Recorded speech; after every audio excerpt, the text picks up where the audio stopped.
All right. Okay. Good afternoon.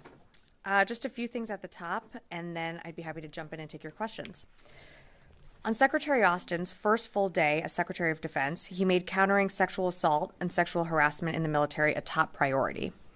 Over the past 3 years, the department has taken unprecedented steps to tackle this problem. This includes swift and rigorous implementation of the approved recommendations of the Independent Review Commission on Sexual Assault in the Military, as well as the establishment of the offices of Special Trial Counsel. Today, the Department of Defense released its fiscal year 2023 annual report on sexual assault in the military. Its findings demonstrate that the department is making progress to prevent sexual assault and harassment in the military. This is the first time the department has seen a decrease in the prevalence of sexual assault in more than 8 years. These early findings are encouraging. However, as Secretary Austin has said, we have far more work to do, and that his only acceptable number of instances of sexual assault or sexual harassment in the U.S. military is 0. We owe it to all of our service members, DoD civilians, and their families to get this right. Switching gears, turning to an update of the maritime humanitarian corridor off the coast of Gaza. Earlier this morning, U.S. Central Command successfully anchored the temporary pier to the beach in Gaza with the help of IDF engineers and without any U.S. boots on the ground in Gaza. This group of IDF engineers were specially trained for this mission by U.S. Army engineers in the preceding weeks on a beach in Israel, and again, I'll reiterate that there were no U.S. boots on the ground.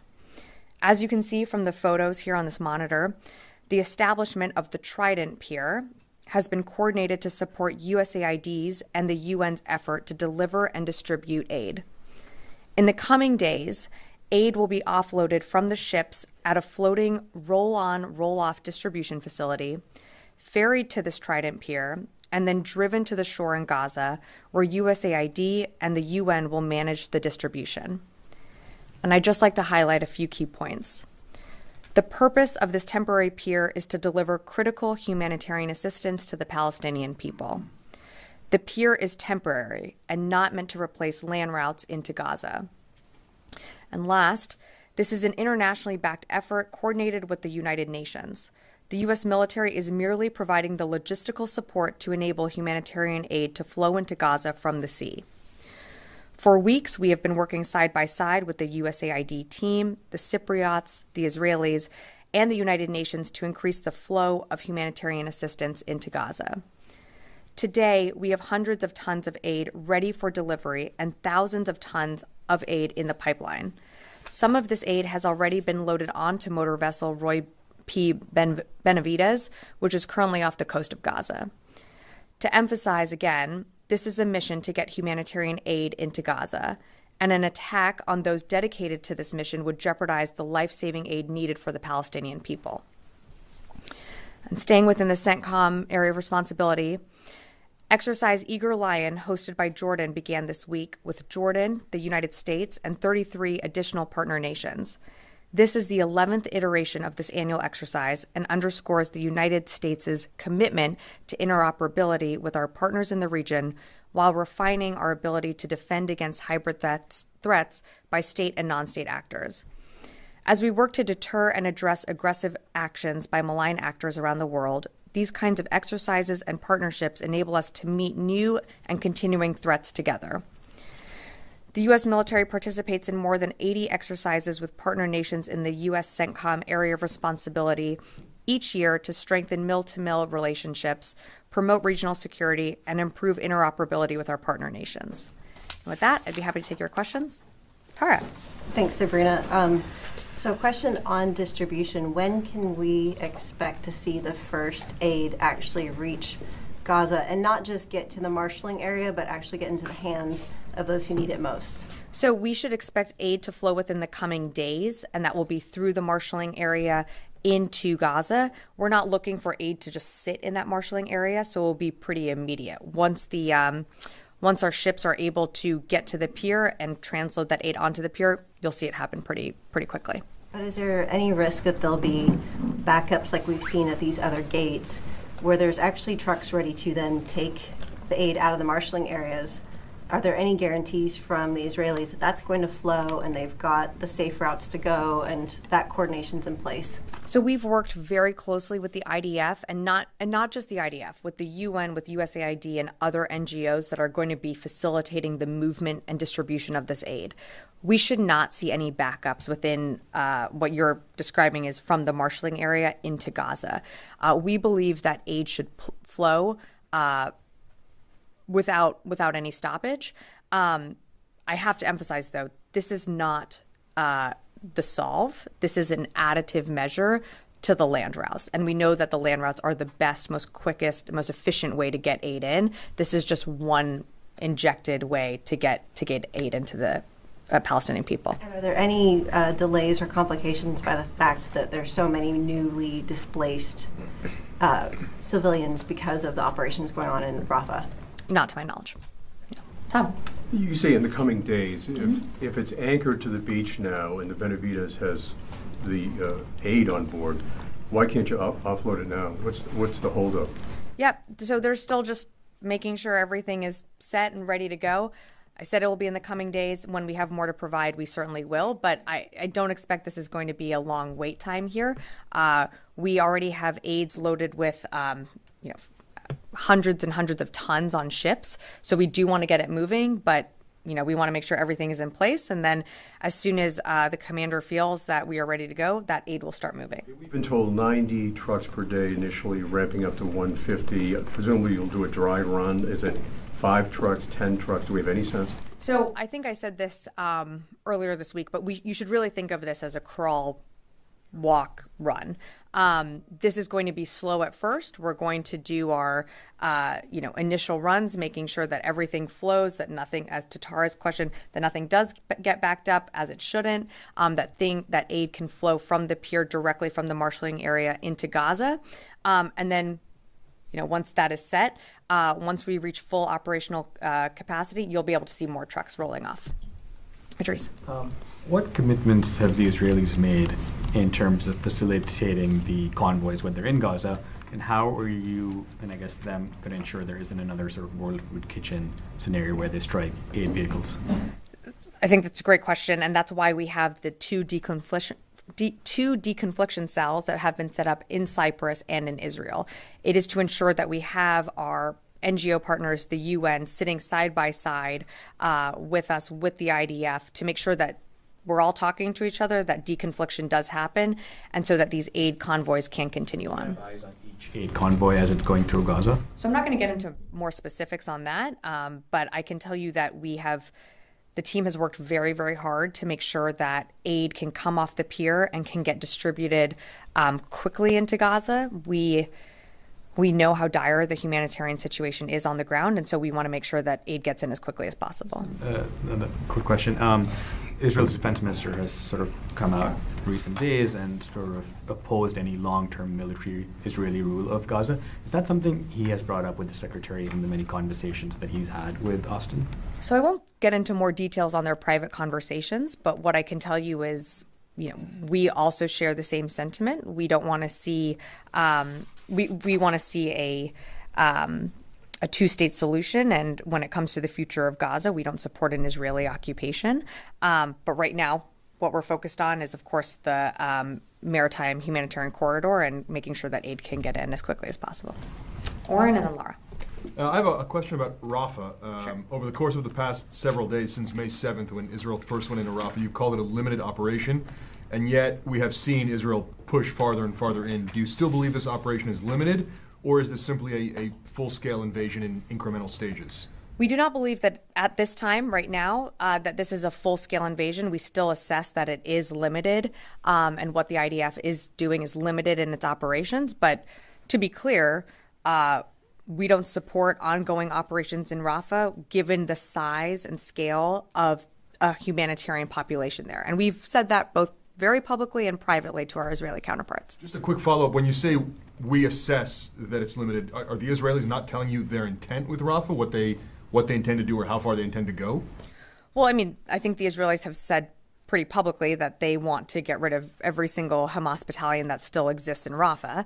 And our concern, we share the sentiment. We certainly want to see Hamas eradicated and destroyed, but what we or defeated. What we continue to emphasize, though, is how you go about doing those operations, and especially with over 1 million people sheltering there in Rafa.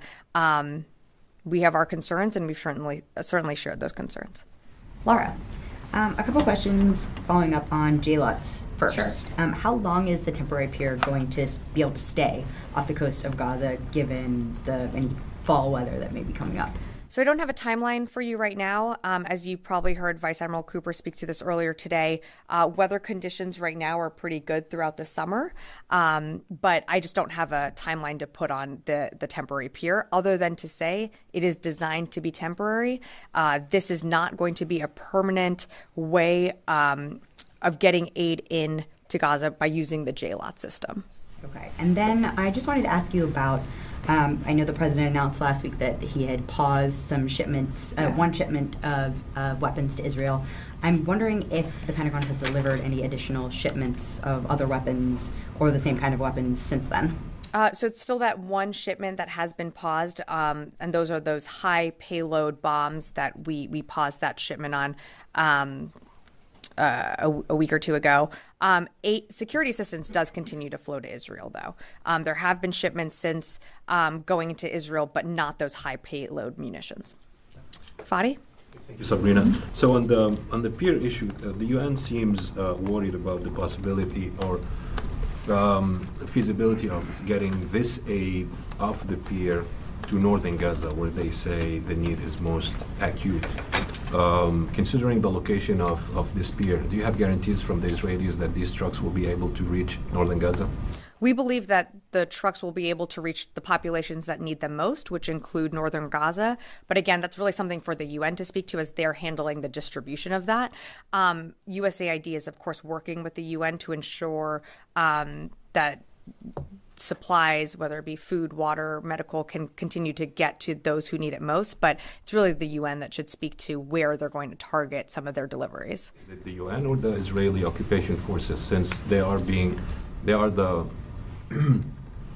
party that is targeting aid workers, and they can block these trucks from getting to Northern Gaza since they occupy parts of Gaza. So did you get any guarantees from the Israeli forces that they will let the UN distribute aid in Northern Gaza? So something that I think you should remember, Fadi, is that we've had the UN working within Gaza for a very long time, since the war started.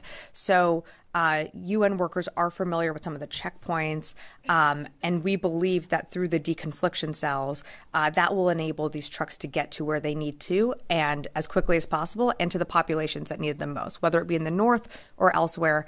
We want to ensure, or we want to see, the aid get to where it needs. But I have to remind you, and I know you know this, but the amount of trucks coming off of the pier is not going to be the same of what can come from the land crossings. So we have to see those land routes open. And the quickest way to get aid in, whether it be the north or anywhere else in Gaza, is going to be through those land routes. This is just meant to be an additive measure. And finally, obviously fuel is very important to delivering this aid through trucks, and crucial for medical operation in Gaza. Yep.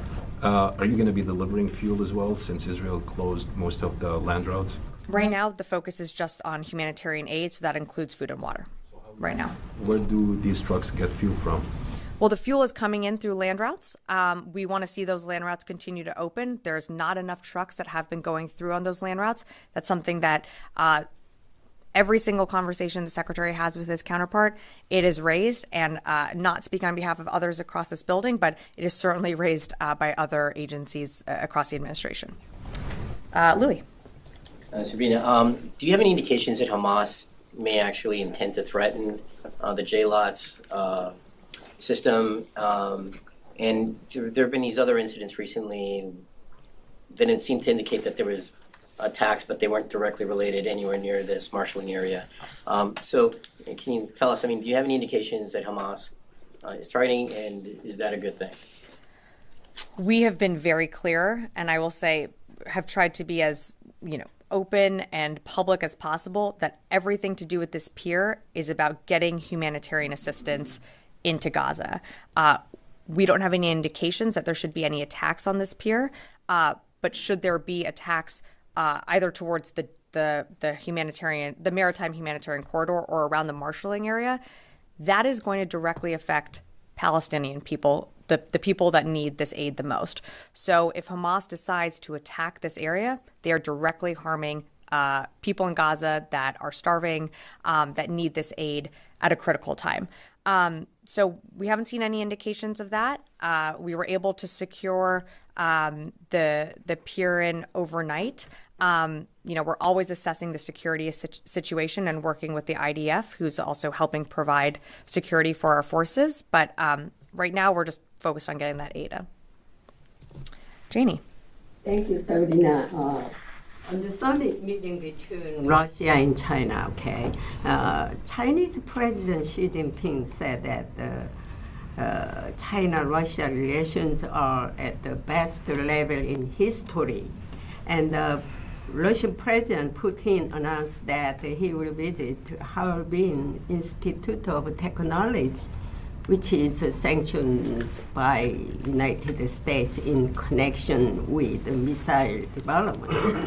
How do you concern the strengthening of military cooperation between China and Russia?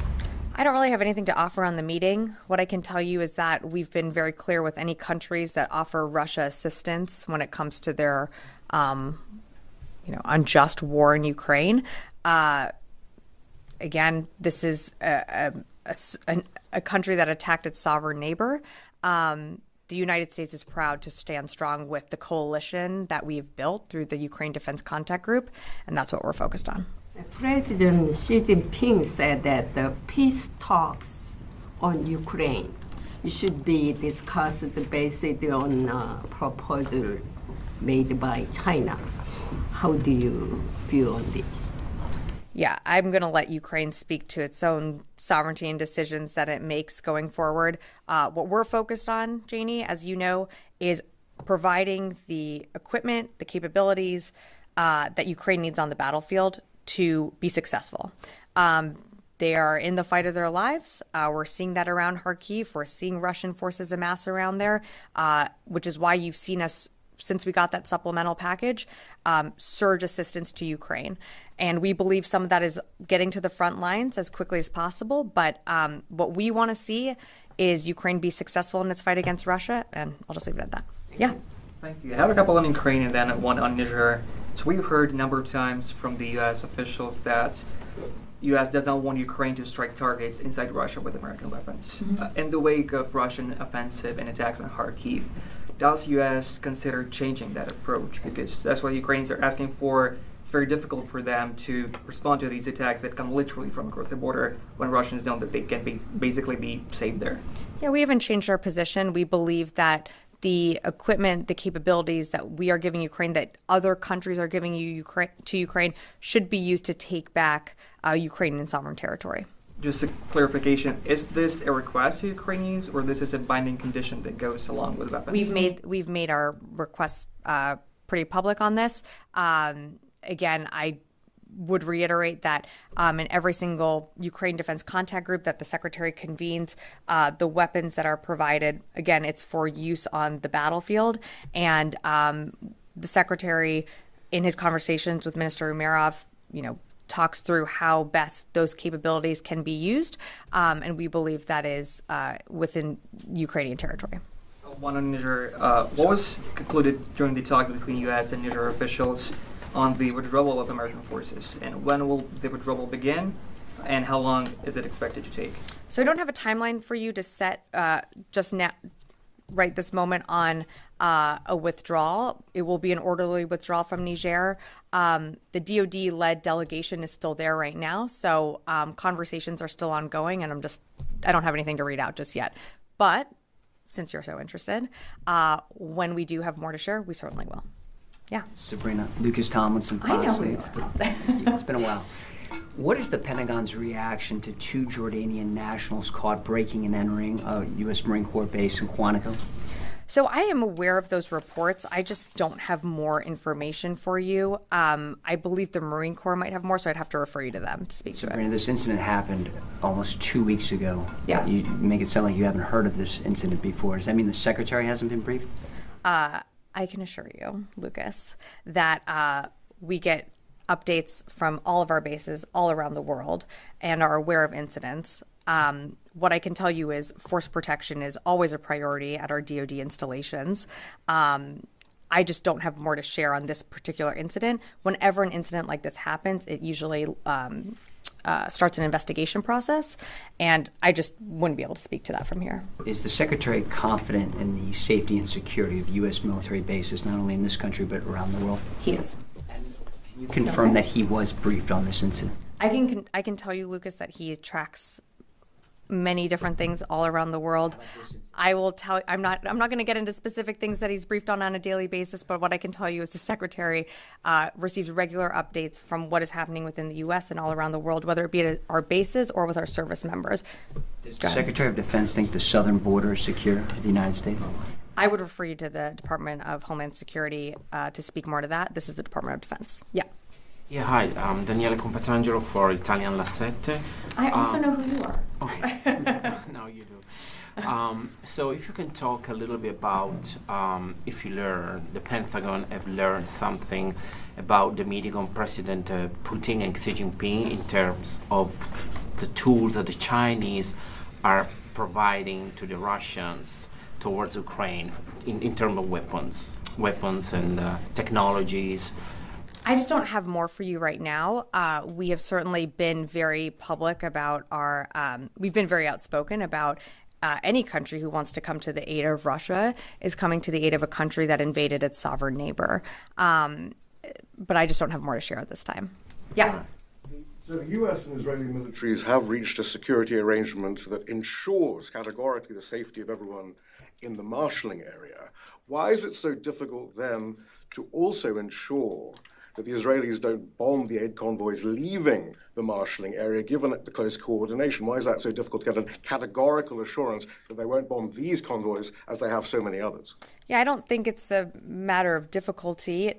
We've set up 2 deconfliction cells, one in Cyprus and one in Israel. And you have folks from the UN, from USAID, from the U.S. military, and from the IDF embedded together, sitting next to each other in these cells, working to ensure that there is deconfliction happening as these trucks leave the marshalling area. So that's exactly what we are solving for. And we should not see, and we don't want to see what has happened previously. We want to be able to see humanitarian aid reach those who need it most in the most efficient manner possible. The USAID spokesperson said yesterday that he wasn't satisfied yet with the deconfliction arrangements yet. And then he added that the maritime corridor is exposed to, we do not think that the JLOTs, that the maritime corridor is exposed to any additional risk above and beyond that which is already present in Gaza. That's pretty frightening, then, isn't it, given how many people have been killed? I don't think we've come up here with rose-colored glasses and said that this is not a risk. This is an active war zone. If I could just finish. So we have had assurances from the IDF that they will provide security to U.S. forces that are operating on and set up that temporary floating causeway. We will also have a presence of a destroyer in the region to ensure that U.S. forces are protected. We take force protection very seriously. We would not have done put together a mission like this in coordination with USAID without thinking about our forces that are going to that could potentially be in harm's way. What about the aid workers? Where's that sort of security? So again, I'm gonna tell you what I said earlier at the top of when you asked me that exact same question. We have 2 deconfliction cells set up, one in Cyprus, one in Israel. We have aid workers, we have UN workers, USAID, US military, IDF, sitting together in a cell for the exact question that you're asking, to deconflict on these important issues. All right, moving on. Yeah. Thank you very much, Sabrina. Jalil Afridi from the Frontier Post. First of all, I want to say a quick thank you to the Pentagon team for these 9 years, the way they have treated me so nicely. My first question is about the rumors. A Pakistani senator has said that There was a drone attack in Pakistan. Can you confirm if the U.S. has conducted a drone attack in Pakistan? I don't have anything for you on that. Regarding Afghanistan, because of my stroke, I didn't come for so many years, last couple of years, so this question has been on my heart for a long time. Since 2001, when the U.S. went to Afghanistan, from the first veteran who gave his life for this country to the last ones at Kabul airport at the attack, the 11 servicemen who died, I have published it myself, the news stories on front page. And it's an honor for every veteran to give his life for his country. But that last day incident at the airport where the 11 servicemen lost their life, I believe that the U.S. military should have lodged an investigation into Ashraf Ghani and Hamdullah Mohib for having contacts with Taliban. And this question I've been wanting to ask the Pentagon for a long time, that a journalist from that region for 25 years, having hung out with the U.S. soldiers in Kabul, in their restaurants, and reporting for so long, would you support any investigation like this or no? So what I can tell you about when it came to the withdrawal of Afghanistan is there have now been two different investigations into what exactly happened. And I'd refer you to U.S. Central Command for that. We have done U.S. Central Command has conducted extensive interviews with people that were involved in that operation that were there that day. At this moment, I'm not going to be able to read out all the findings from that investigation, but it is on their website, and I direct you to that. All right, yeah, over here. Thanks, Sabrina. So last week to CNN, President Biden said that he made it clear that if the Israeli government goes into Rafa, I will not be supplying weapons that have been used historically to deal with cities. Of course, we've seen the Israelis use tanks in urban centers throughout this war, and in the latest arms package, which is now on its way, expected to be approved, and was after Biden issued that statement, is $700 million in tank ammunition. So this statement appears to be false. Is it the Pentagon's assessment that tanks will not be used in the invasion of Rafah? I think you're significantly oversimplifying things. So what I would tell you to do is to do a little homework on the package that was approved, and that this is long-term sales that will be going to Israel, and the State Department would have more for you on that. In terms of operating within an urban area, the Secretary, the President have been very clear that these type of high payload bombs, the 2,000-pound bombs, it's not necessary to be used in an urban area like Rafah. We are still, and I want to be very clear, we are still providing Israel the means to defend itself against its fight against Hamas.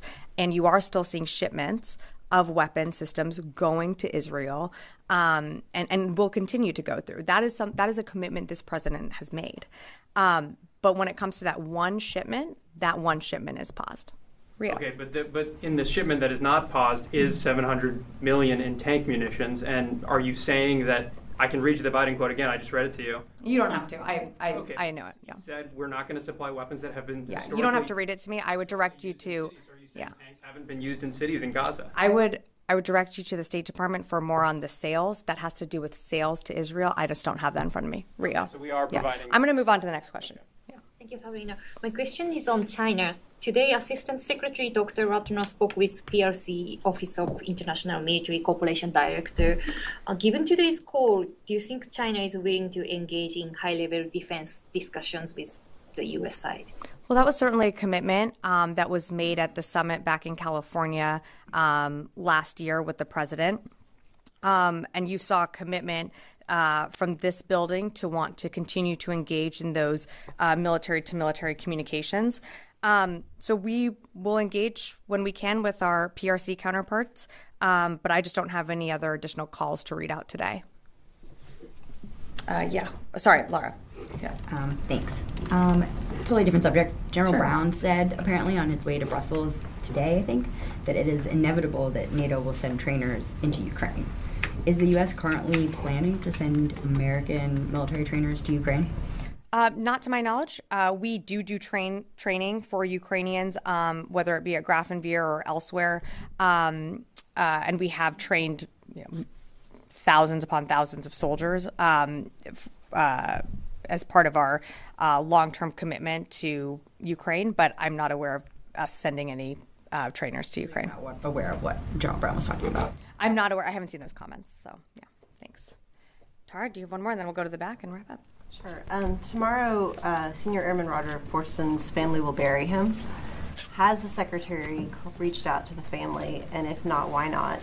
And has he thought about having a wider discussion with Black service members about their thoughts about this shooting? Yeah, no, thanks, Tara, for the question. And obviously a very heavy subject, and something that the Secretary is, of course, very much aware of. I don't have any calls to read out to you right now. I don't have any engagements for this, like, to announce that the Secretary is doing across the force. But what I can tell you, and what the Secretary has committed to from the very beginning, is one of his priorities, which is taking care of people.